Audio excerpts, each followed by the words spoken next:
Mick Malone's Two Ranks on the Road, 35 years of Australian Special Forces service, has been an incredible hit since its release in 2024, selling thousands of copies and drawing popular and critical acclaim for its honest, earthy style. As a follow-up, Mick has written Hail Mary the Creeks Up, from the banks of the Castlereagh to the SAS, his memoir of his knockabout childhood in rural New South Wales. The book was launched online on April 26, 2026, and is available now at mickmalone.com.au. Please enjoy this recording of the launch, with readings from the author, moderated by editor Toby Malone. So thank you everyone for being here at the official launch of Mick Malone's brand new memoir of childhood, Hail Mary the Creeks Up, from the banks of the Castlereagh to the SAS. My name is Toby Malone, editor and indexer of this volume, and I'm very pleased to host tonight's launch. Joining me on the call is the author of the book, Michael J. Malone, OAM, to talk about this new project as a follow-up to Mick's acclaimed memoir of adulthood, Two Ranks on the Road. So tonight we'll get a chance to hear a couple of excerpts from the new book, have a chat about each part, and there'll be some time for some question and answer at the end, so start thinking about your questions now. If you're interested in getting a copy of Hail Mary the Creeks Up, just pop your email address into the chat and we'll be in touch. We'll reach out to you to set something up. If you're listening to this recording on the podcast, Never Die Wondering, check the show notes or head to mickmalone.com.au to pick up your own copy. I will say that if you have pre-ordered a copy of the book, all copies were posted this week, so keep an eye on your mailbox for your signed copy. So, congratulations, Dad, on Hail Mary the Creeks Up. How do you feel about it? Thanks, mate. No, it's been a good project. This is the one I wrote before Two Ranks on the Road, and I got shanghaied into getting my finger out and getting this up, of course. Sorry about my lungs. That's okay. So, what was your process of writing this one? So, you say you started it first. So, what inspired you to get started on writing these stories down? No, I just thought, hang on, I got to leave a legacy somehow. I'm nearly 79, you know. That's tomorrow. Mm-hmm. And happy birthday for tomorrow. Thanks, mate.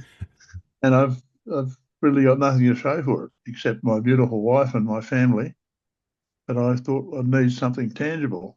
And I thought I've had a good life, so I'll tell other people about it.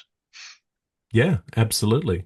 So tell us a little bit about the title. It's a fairly unique title. Yeah, it is. Now, the old grandmother, my father's mother, had a bunch of cows, and she used to take them up to the common every day in the Catholic Church, and to graze. And then in the afternoon, she'd go and get the cows. She said to the kids, "Come on, there's 7 kids. Come on, we're going to get the cows." They'd all troop up there. And you got up there one day, and the creek that runs through the place was running a banker. So she said, "Look, you kids go home and say a few Hail Marys because the creek's up."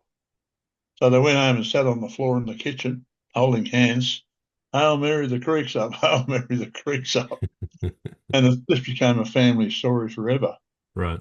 What a perfect story for my childhood, you know, having had to go and get the cows myself when I was a kid. Right.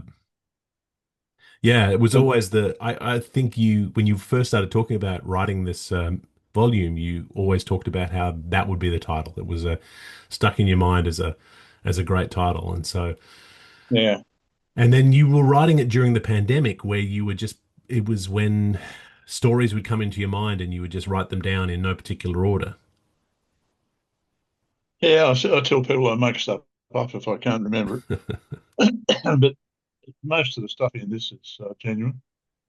Well, I think one of the things that most people comment on from your previous book and then this one is your fairly remarkable memory and being able to put things together. And even if some things are made up a little bit, mostly the detail is what's really interesting. You got to embellish it a little bit, I suppose, just to add some romance to it. Right. So the previous book we've mentioned a couple of times has been a massive success. It came out 2 years ago now. It's called Two Ranks on the Road, and That's still available. There are still copies you can see there. You're just holding it up to the screen, and so there's a That's picture of one. you as a much younger man in battle. A 20-year-old in Vietnam. Yeah. I think you were 22, weren't you? But but yeah, so tell us about how the success of Two Ranks and how that's been received. Well, it's gone very well. We've sold a couple of thousand copies. Hmm. Uh, the SAS have got a sales arm called 964, which relates to when the SAS regiment was started in September 1964.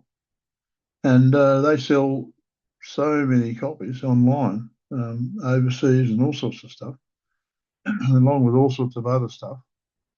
And it's proved to be a perfect bloody link between them and me. And they've taken another 50 Simos, and they've taken 50 Hail Marys.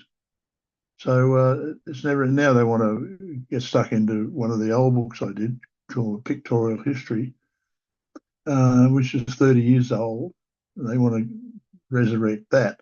Hmm. I don't know how they're going to do it, but they own it. Right. Um, so they can do what they like, but we may get involved in the production of that. Yeah. So some great successes along the way, and Yeah, if anyone's interested in picking up copies of any of these books, mickmalone.com.au is the best place to get them. But also, as you say, the 964 at Campbell Barracks have an online website where you can buy things as well. So before we get into the reading, I also wanted to say that this book is dedicated to the memory of my sister Georgia, um, who we lost a year ago now. And so Georgia's Georgia was a big supporter of Two Ranks on the Road, and was reading drafts and things like that, and was always there to help out. And so I just wanted to mention at the top that this book is dedicated to her memory. yeah, absolutely. Good on you, George.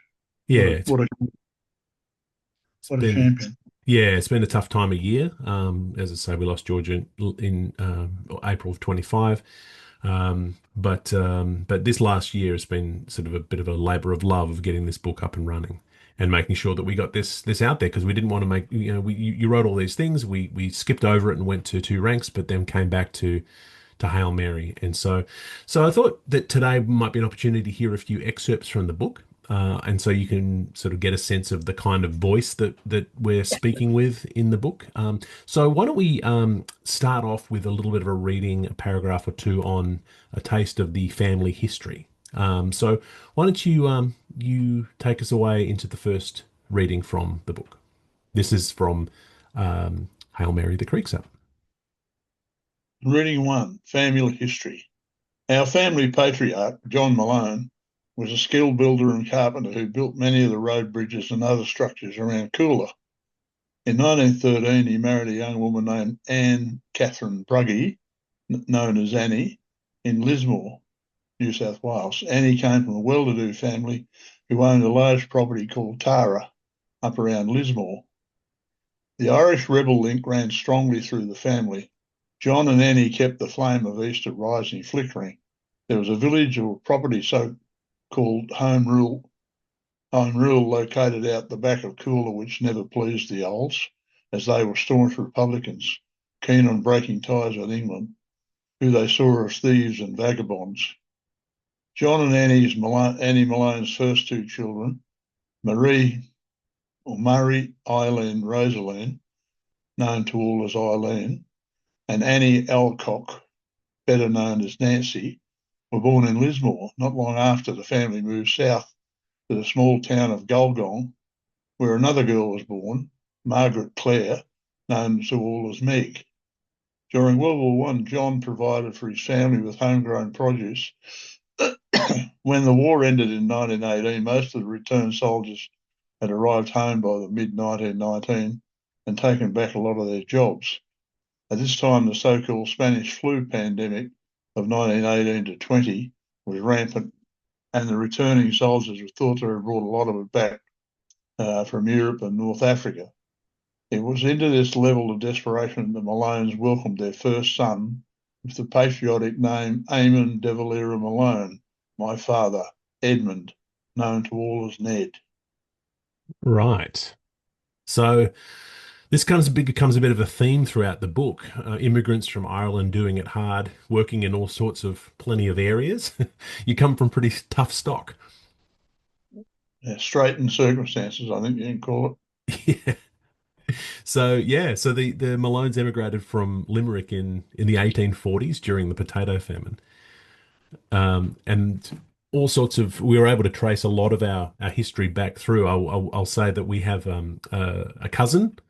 Do you want to just shout out Angela, our cousin, who's it. Angela Stewart. yeah, she's done a lot of great family genealogy research on the Malone side, and so we were able to trace a lot of our history and get a lot of the photos that appear in the book through her work. So that's been fantastic.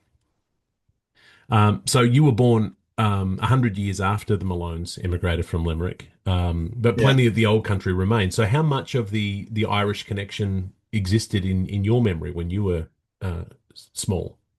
None at all, really. We were sort of Australians. Right. But there was always the mention of the Olds and the Republicans and Well, and then um, then your grandfather used to tell you stories of the uprising. yeah, yeah, yeah. And it was also absolutely riveting. I couldn't believe it, but it was what it was. Hmm. And they had been up to their neck in it, they would have been. But they Right. were out here at that stage. Well, like you say, the family, we came from Irish stock, but by the time you came around, very much Australian. Your father didn't really like his Irish name, and No, and you never really knew he had the Eamon de Valera name until much later. I saw it on his army driver's license Mm, many years later, and he crossed it out and put Ned. right, I said to Mum, "What's this stuff?" And she said, "Oh, that was his name."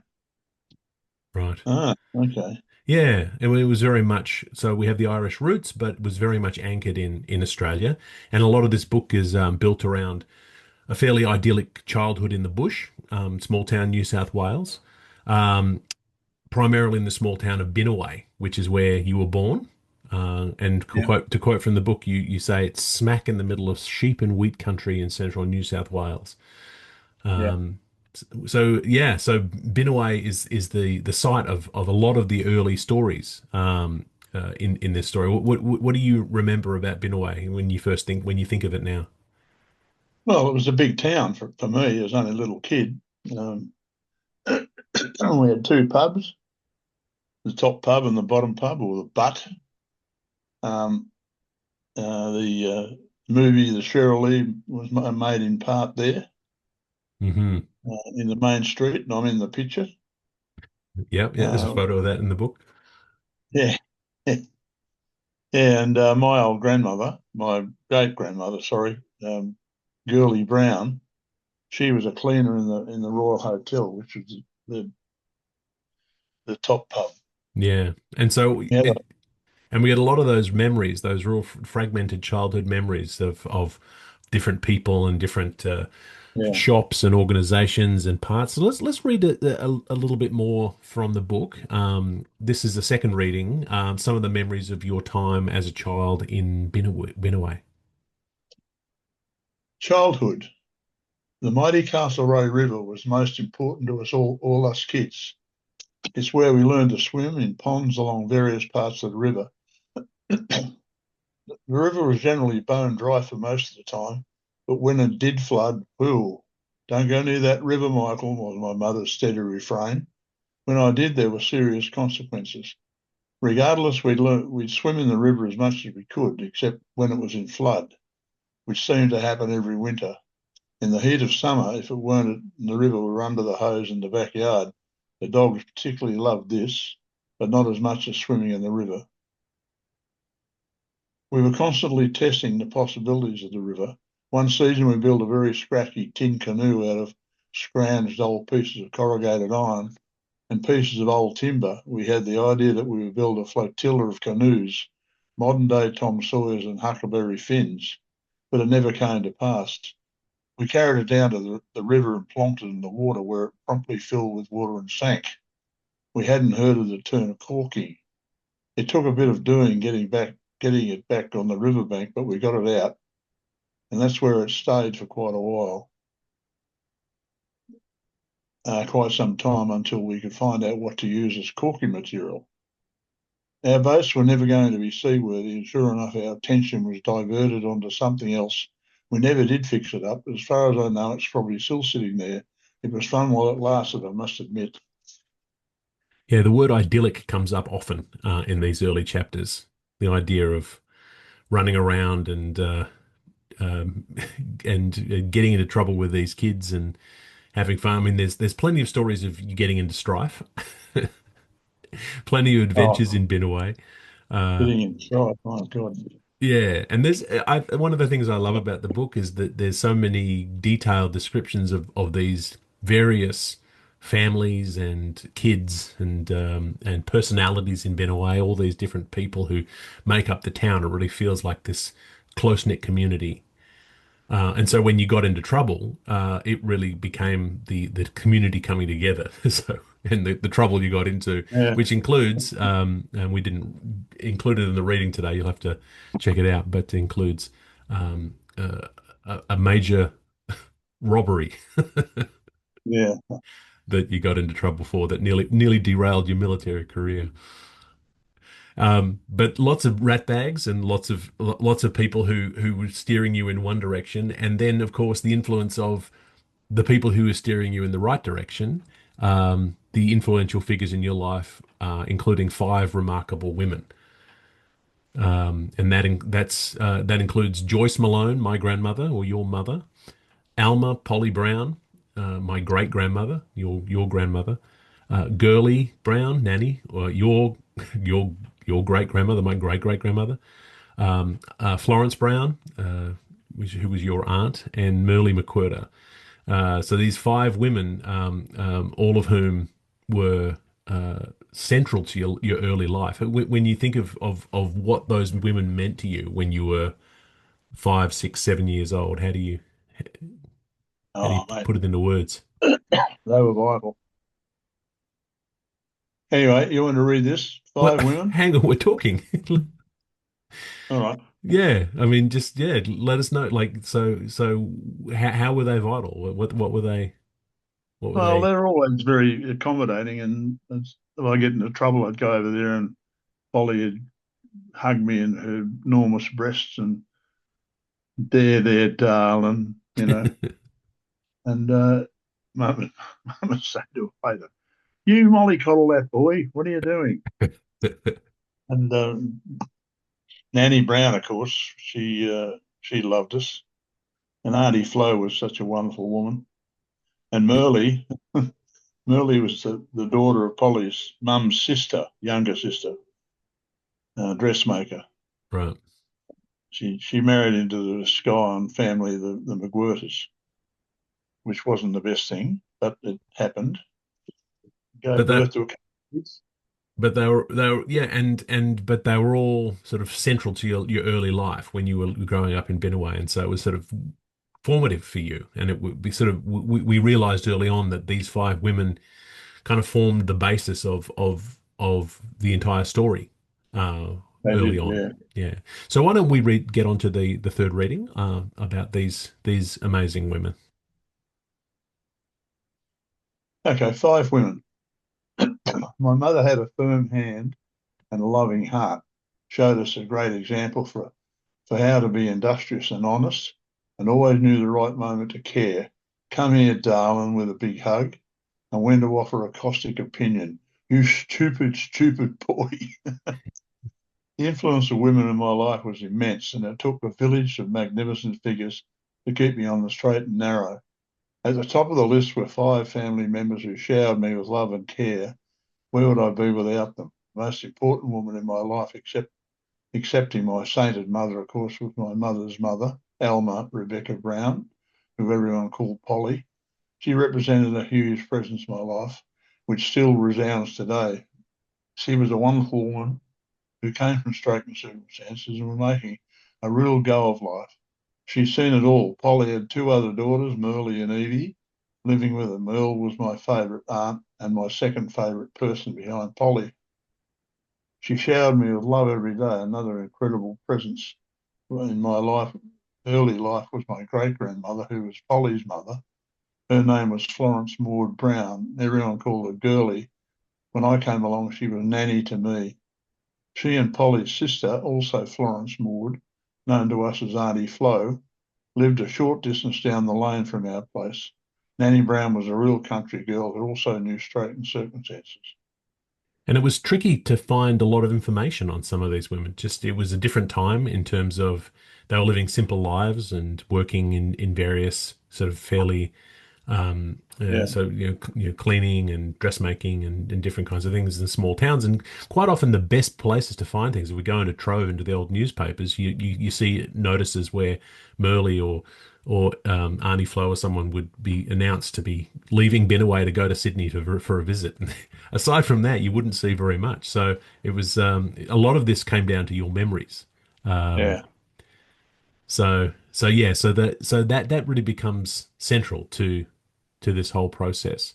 And so you had that calm life. We haven't talked much about your dad in this, but obviously your father was a steadying influence. He wasn't around a lot because he was off shearing quite yeah. often.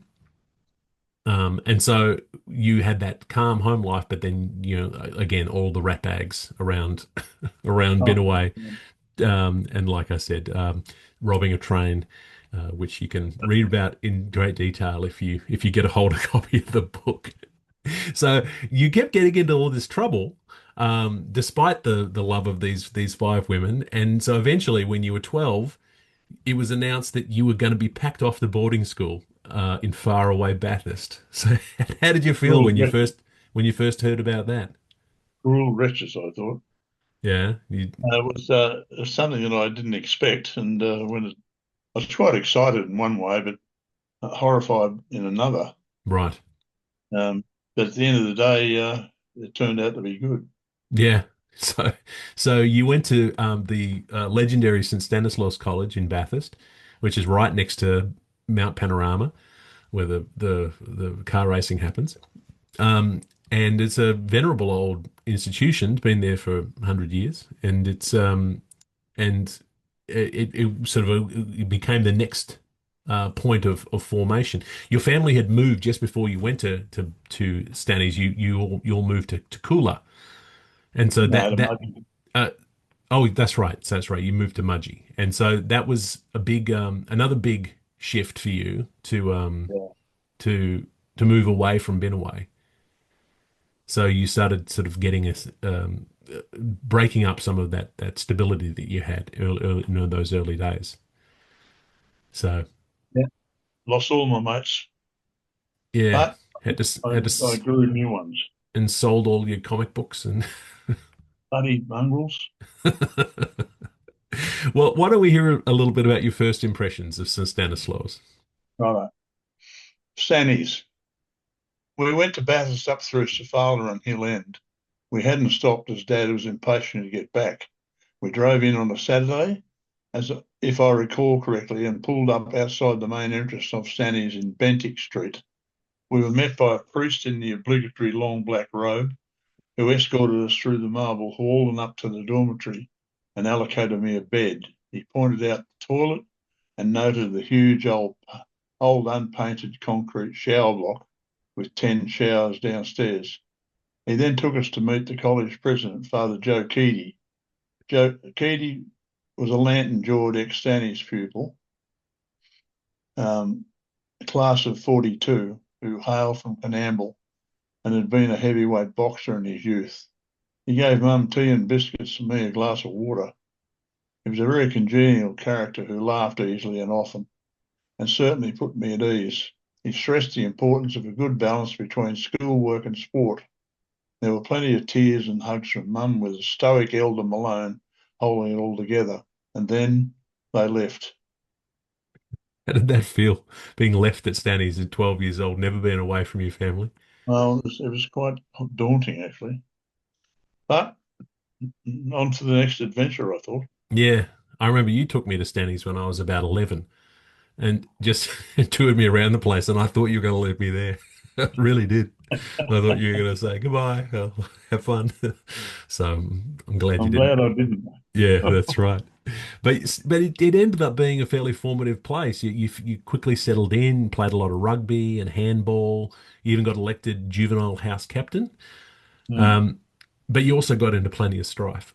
Again, you couldn't Oh, help yourself. You was busily smoking and nicking food and doing everything that all the scoundrels were getting up to. So why don't we read the next section that talks a little bit about some of the some of those activities. okay. Stanley's too. The first term went without too many hitches. I had been quite stupidly smoking since I was 8 from where we used to smoke apple root down on the riverbank. I, of course, was the last man on earth who should be smoking given the state of my lungs. Pinching cigarettes from Mum and Polly was a weekly occurrence before I was sent off to school. Once I was at Stanny's, it became very difficult to get cigarettes.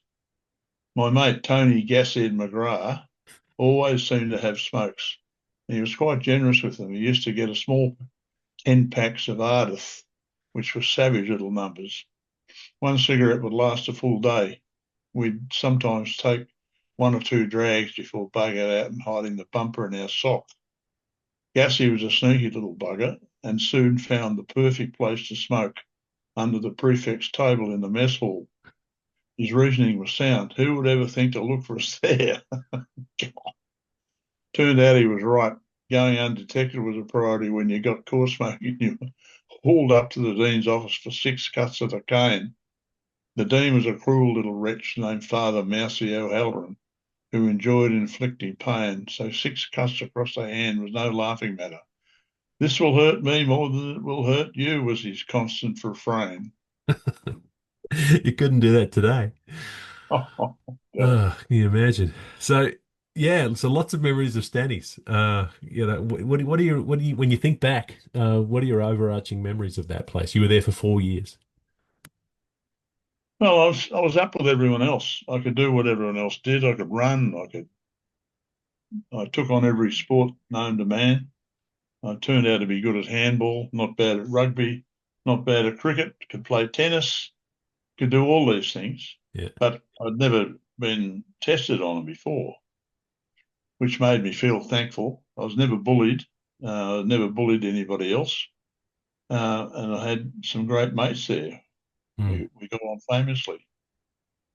Um, Yeah. so just settling in and um, what do they call it? My sorry ass.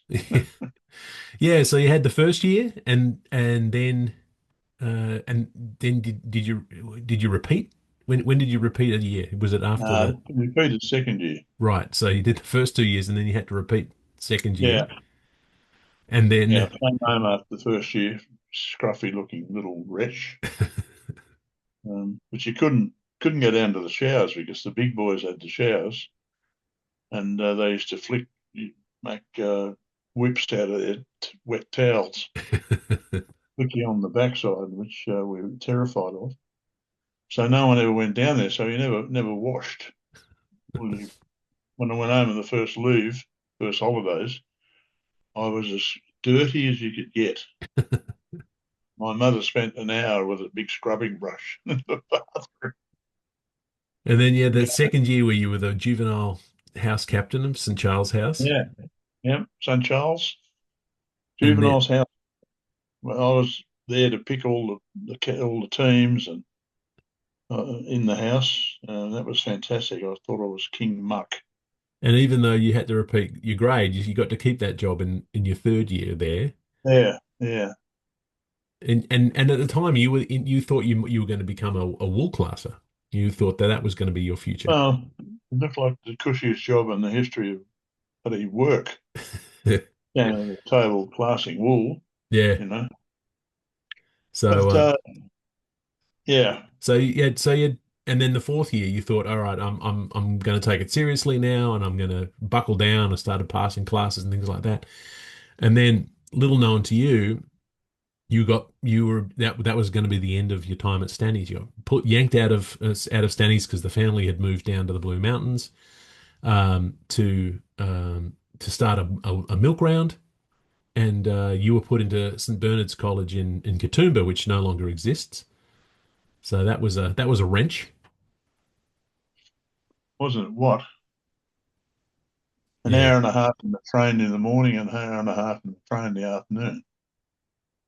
And so that really doomed your academic career because you thought, well, bugger Oh, this, and I'm out. you And gave so, me plenty of time to do my homework on the train. That's the best bit. But well, and maybe the most formative part of that, and maybe it might not have happened if you'd stayed at Stanny's, is that at St Bernard's, you found the cadets, and you were in the Army Cadets at St Bernard's, which meant yeah, that you sort of that was your first introduction to the military. yeah, Sandy's never had cadets when I was there. Had Yeah. a So band. That was it. yeah. So who knows where you'd be if you hadn't have gone to St Bernard's? So it's an interesting sliding doors moment. But you Yeah, didn't last because of the commute and because the education wasn't for you. So you pulled out and then you were working in odd jobs and then you got a job at the wool stores in Darling Harbour. yeah. Um, and nothing really stuck until 1966 when you read the newspaper and read an article about the Battle of Long Tan. And that was a really You read my book, have you? I have read your book a couple times. If anyone's read your book, I've read your book. Um, Good on you. So let's read a little bit about the turning point in your life that leads us on into Two Ranks on the Road. All right. Recruitment. Reading about the battle in the papers and seeing it nightly on television galvanised me into getting off my sorry ass and joining up. I was 19 and at a loose end, and I thought this may have been my way forward. I knew that when I turned 20 next year, I'd be in the National Service ballot, but wanted to preempt that by joining up now once I became overcome one major hurdle, the approval of my father. As I discussed earlier in my book, Two Ranks on the Road, my father took one look at the enlistment papers and refused to sign them. He arced up, "You're only 19." I thought I was going to have to fight on my hands, but my formidable mother put her foot down, knowing that if I didn't sign, I'd likely forge his signature and leave for good. With the firm words, she convinced him, "Sign the bloody thing." He duly did. What a feeling. Little did I know this would be the start of a long eventual career which set up which that would set up the building blocks for the rest of my life.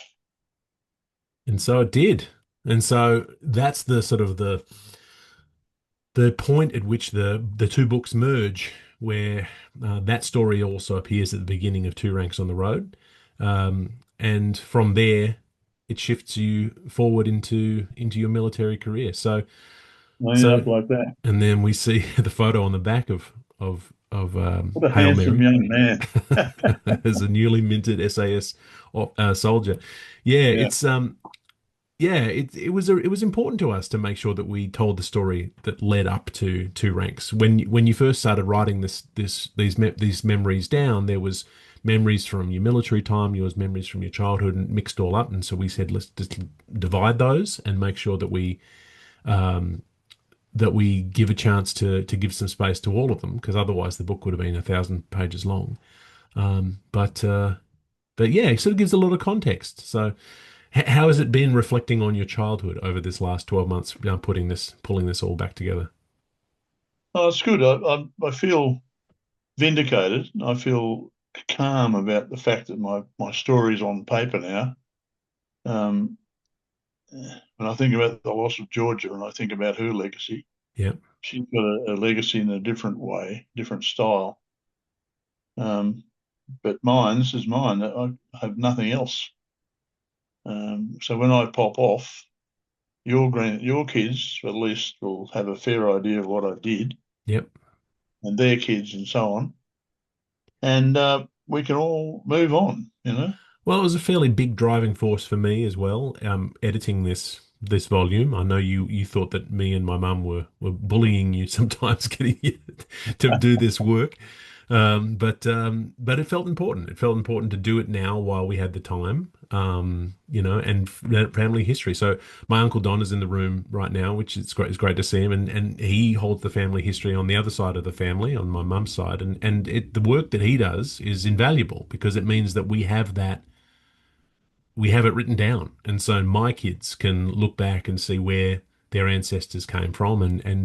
And if you don't write it down when you get the opportunity, then it's gone. And particularly Yeah. a lot of those anecdotes and a lot of those reminiscences. And I think the thing that inspired me most was my grandmother on the blues side, Dawn Blue, who's my sainted, beloved grandmother. Recorded a lot of her memories in the I think it was maybe a decade before she died, and having that recording just of memories of her childhood and things like that really inspired me to think we need something like that here. And there's a video on YouTube of you being interviewed in the 90s, all about your military career. Has 150,000 views on YouTube. Someone put it up. Um, Unbelievable. but it's one of those things where it's just about impossible to replicate that human memory in a book. And so what we tried to do that with this one. So we're glad. So thank you for sticking with us and doing this project. I know that sometimes you didn't want to do it, and some chapters are a little bit thin because I said, "Hey, we need to write more here," and you said no. Um, so and fair enough. But it's been a real labor of love for the family. So if When anyone's you when interested you in when getting their own you copies, mickmalone.com.au is the books are available now, and all books that will be sent out will be signed by the author, and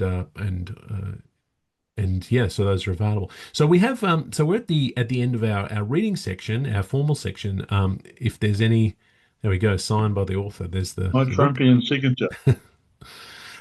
But if yeah, so I don't know if there are any questions from anyone who are in the room. We have a pretty small group in the chat right now, which is okay. And I don't know if Mum, if you have anything you want to ask. There's any burning questions that you haven't yet asked. If you want to lead us off, but may as well ask that question now. Well, yeah, okay. So my question is the obvious one. So you've done volume 1 and volume 2, which is only 2/3 of your life. So when are You you going to are do a volume 3? scoundrel. So the question is, when are I'm you going to writing do volume volume 3? three. Well, it's an interesting point because volume volume two ends, or Two Ranks on the Road ends, and we have one chapter that takes us from 1993 to 2024. So there's a lot of life there that you compact into 9 pages. So and given your many uh, medical incidents, you were in hospital this morning. Um, there's probably plenty to say. Well, there's been a lot of adventures, and I think to round it off, because it sounds like your life ended when you got out of the army, but then the next 35 years has been quite eventful as well. So it's definitely worth thinking about. Yeah, it's worth And thinking about. I've got to get Badco out first, though. Yeah, talk about Badco. So yeah, just give us a bit of a preview on what that project is. Peter Badco was killed in action in 1967, aged 33, but he won the Victoria Cross for that action. The book is called Crazy Brave.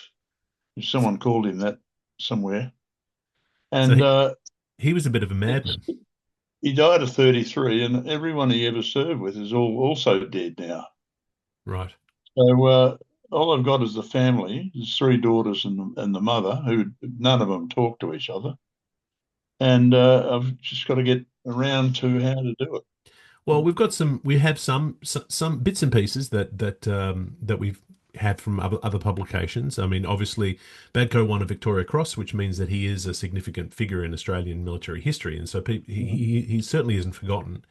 But it's a good reminder that when you wrote the book about Ray Simpson, Simo, that was the first monograph level book that had been written about Ray Simpson ever. And so Yeah. again, you sort of get to a point when you think, man, this guy won a Victoria Cross in Vietnam and is essentially forgotten by the wider public. And so Badco is a similar kind of boat. You would Yeah. look and go, there's a lot of military histories who have suburbs military heroes who have suburbs named after them in Canberra. But guys like Badco and Simo are much more recent, and so it's a great project to get going. It's just figuring out what's going to go in, and you have a lot of the all of the I'm telegrams that he. 79 tomorrow. Yes, I know. Uh, Yeah, but we're working on the project now. And So that means you have to hurry up. so we have a so we have a so you have a lot all of the telegrams that Badco and his wife sent back and forth to each other. Yeah, well, we'll get to it. Your mother's got a role to talk to Mrs. Badco. Yeah, but beyond that, some of the stuff that you have hasn't been published before, such as the No. telegrams between Badco and his wife. No, I got all his letters from the archive in South Australia, Right, but there's not a single letter from them to him. right. It's a shame.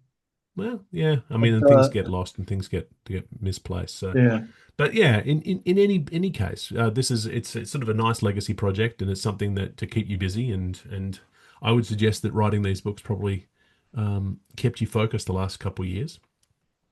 yeah, oh, yeah, it does keeps you focused. At the end of the day, though, I can only do what I can do. Yeah, absolutely. Well, I I mean, gave it, I gave it to Don Blue to do it. He'd knock it over in a week. yes, prolific author. That's right. So yeah, so look, this has been great.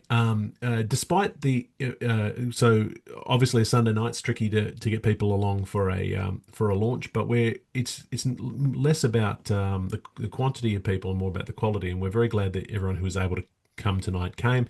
And this will also go out on our YouTube channel and also on our podcast feed. So the podcast is called Never Die Wondering, Mick Malone in his own words. And so if you haven't heard Never Die Wondering, this is a podcast that I host with my dad, and we read Two Ranks on the Road, chapter by chapter every week.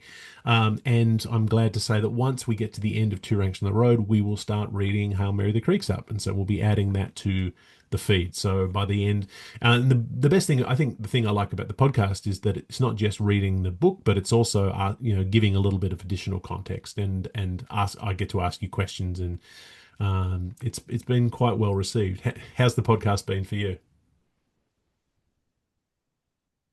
You're a champion, mate. No two ways about that. But what do you think of doing the podcast? How's it been? Oh yeah, that's good. We'll have to do it to make sure it's all together. Yeah, no, we'll get that sorted out.